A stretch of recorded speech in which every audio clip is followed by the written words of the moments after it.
Hi everyone, welcome back to my channel.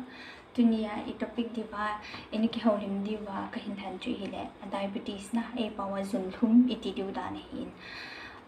Loi da pai khat lani in request saying bol dung zu ya her khama ni khat minin iphat chum thay du kham ti kahin gen kin ja chi kahin than hin.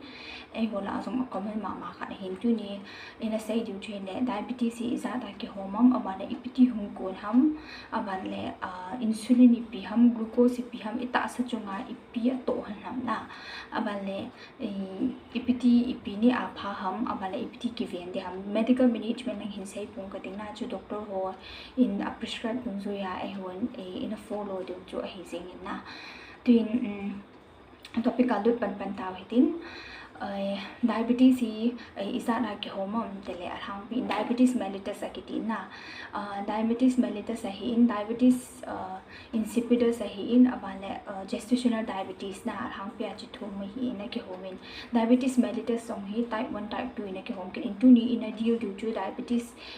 mellitus ahin diabetes insipidus ahila hormonal to ADH ki anti diuretic hormones na hi to electrolyte ho imbalance ahin gestational diabetes iti phale now hope laya nupi abangin hormonal changes ya diabetes ahin nei ji bin na iwangi na mo ko abang hin now an nei do zo phale aphaji ta in abang hin diabetes anei pe ji bin diabetes now hope laya diabetes be ya ahung dam do ho jong hi kum som ni la mo an khal phale a heno phale diabetes anei nun ki ji be ki tin amoy risk factor hi bin na tu ni ai sei du chu chilang chu hi point diabetes mellitus and ana focus ta ho tin na diabetes mellitus he type ni na ki homin type 1 diabetes mellitus type 2 diabetes mellitus ahi na chi detailing khanin hung chi pan isai bang chun twin type 1 type 2 teni diabetes mellitus to focus ti pin chun an lu do hitin diabetes mellitus type 1 hi juvenile diabetes ong akiti in chapang lang kumsom li noi langa akiha moi akiti in diabetes in type 2 hi 40 years above na kumsom li le achung nang hichain akiha moi akiti in je chun type 1 diabetes hi ipi ham causes ipi ham ki pan ham dile anu la pa ko ni he akiti nomen anu la pa ania diabetes ne ya hi le 50 to 70% na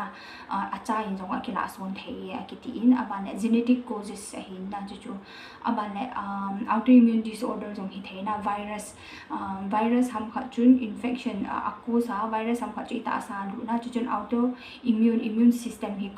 suppress abola na immune system a hoi lo pha nei chi immune system hin tua insulin hong po do na ding isunga pancreas ki ti chu hichlai chu na tong nawa akoi hena control abola chi chun atha suppress abol phala hi chun insulin and produce lawa hinna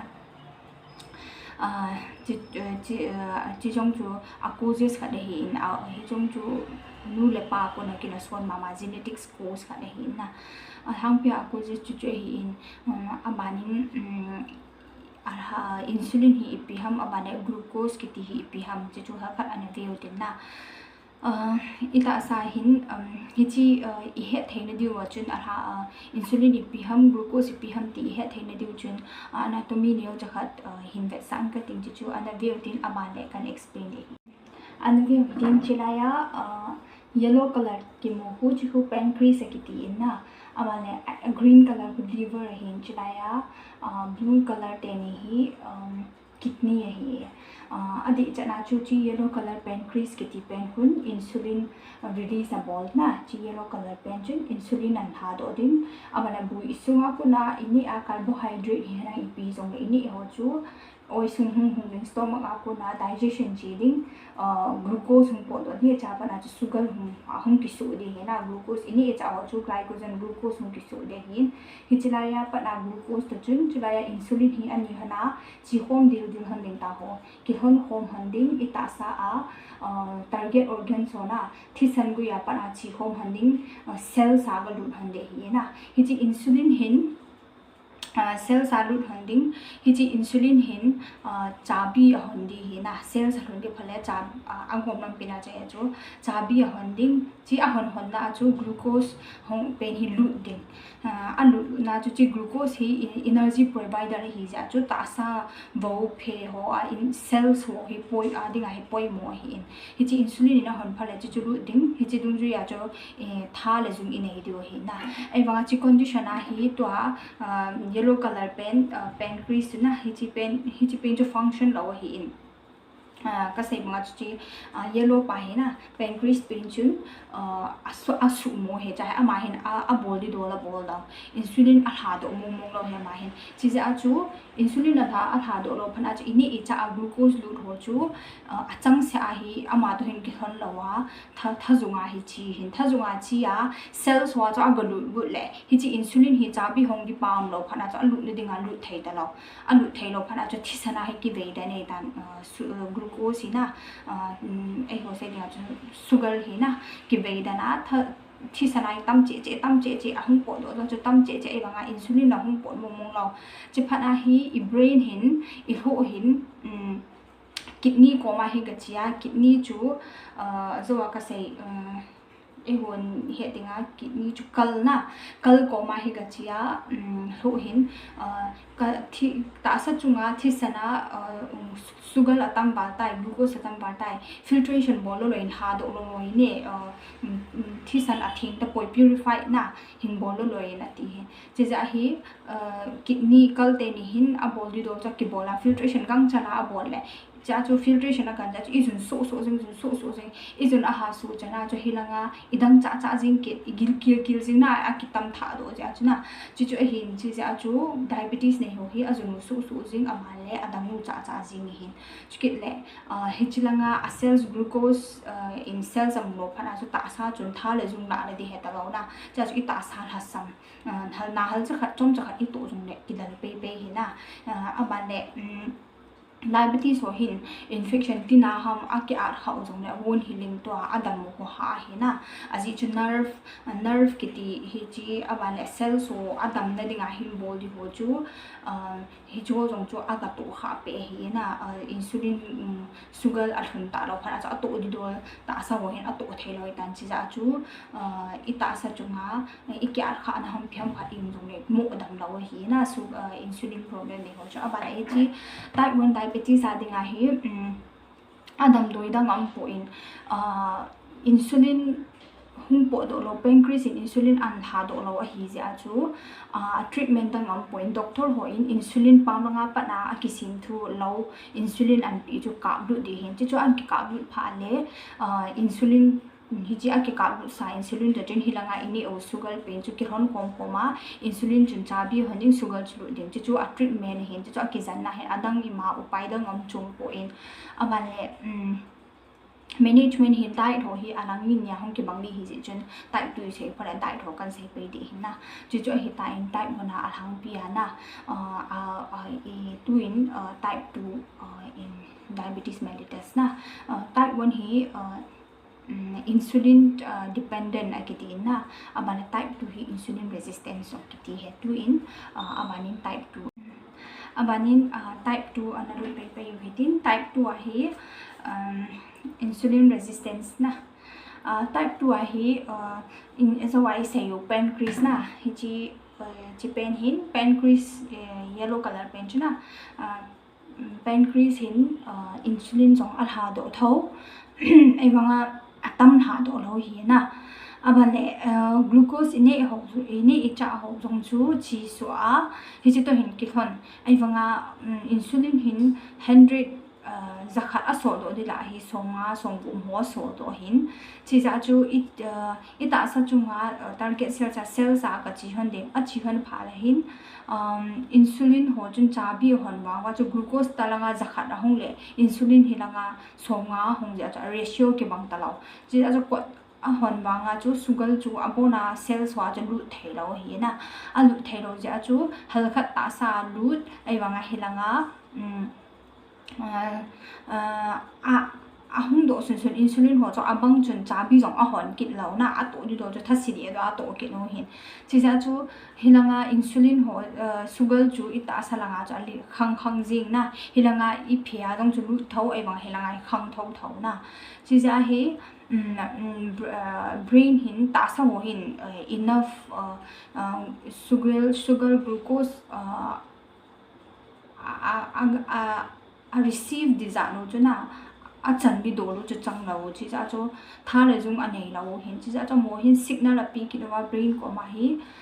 tha le jung ka nei ta po win na to jong ka tong the ki ta po we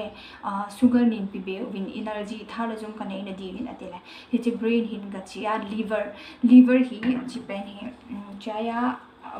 brown color hi liver chu khu pancreas a hin chang khu kidney a hin na hi chu khu liver hin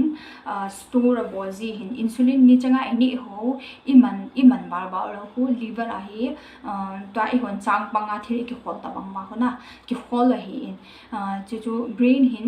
liver ko ma hi insulin glucose tu na khol ho chu hin ha do non ta sa won tu hi a hil kilo win tha le sang nei ta pu ve hin pi do in ati chi za hi liver hin to glucose ana koi so cha an ha do kit le hiranga pancreas in la unscore do wanga thom cha an score do ji aju akihon khamum lo na hi cha chu glucose hi amasa thisana aniki tangdan sa ta chun chilaya liver in to an ha do be ki le ta sa chunga chu glucose chu sang se che alas langa liver pancreas chun la insulin an ha do wanga chu atam ha do alas langa chu lal ta ma jong repeat ta a so wanga chu hingzo mong ta lo na lal che alas lang le ha do ta lo cha chu glucose level chu sang che chu type 2 diabetes hi na I het thedi wa cha ki hi na chu type 1 a chu pancreas in pura a insulin an so do lo hi na type 2 a chu an so do tho ai wanga chu atam so do lo a rom so do hi in chi za chu ani ni a chu insulin chu hung sanga glucose chu hung sanga insulin chu hung nim kha hi na chu hi in alhang pi in type 2 management hi diet management a jong a ki bol thei hi na lifestyle modification ti ho na chu ong hin type 2 hi chi ja chu ki veng na de nga phapin chi pi ham te le exercise bol jing ding na aban le ne la cha ki ven ding thau I ne jong le animal source ho who saturated fats ki tin jo ho ha ne lo ding oils ho na ta butter ghee thau vo thau ti ho ne lo ding I ne jong le sunflower oil ti ho plant source ho ne ding na a hi in aban le sa I ne di jong le asa ini jong le avun khu jaw lo dina aban le chu nga ti ho ni edina bo sa ti oi hung phalo ma hi di da ne hin na aban le lifestyle modification na exercise I khama to jing ni ji exercise ha to activities increase le chun weight gain ho jong bale obesity ho ki avoid thai hin thau be se jong phalo hin na I thau be se a hi le chun nerve compression ho jong thai dam mo diabetes bo se hi lawa dam dong thai hin na abana thau be se lo ding na aban le imut pha ti ho hi ki he ding tui ne ding ini zo se hi limit ki he de na aban le diet a chu alhang pi in khat tabang kan mention di hin a phap pe na a hoi lai hi jong da sul zo se ki se chu fruits la hi amla kitin amla he pa wa su lu na su lu he phai kiti in aban le vegetables greens la nga ho hi se ya le spinach rong a phai kiti in aban le bitter gourd na chi ki ha se in bitter gourd e wa chu chang kha na bitter gourd sa ki ha se in aban le whole grains carbohydrate la nga hi ise ya la carbohydrate zo si aphamu no hi di pon ta sa carbohydrate chungai cha hin che ja chu carbohydrate adinga apha chu whole grains ho kitin whole grains la chu gehu ho apha ye kitin engon en cham ho ine vela ho pon na aban le chu alhang pya chi ne le cha langa in se yo hi in chukit le za che ti ho jong bol lo ina phai na a hin chukit le I chin jong ki dependent amang hi ahung han che le chi jong an nei nu mi hi na chu hi management langa I sei nu mo abana tu nia dinga isei nu mo hi chan chu hin tin abana isei thingna lu long dim se ru min tin isei ki chi thei lo zong u min tin ei bawa atam so chu ka sei du thei lo zong tam pi amene ki he thi mu tin I he num be om zong la abana ki na ana ki za to ki nu hi te ka ki pa e bye thank you all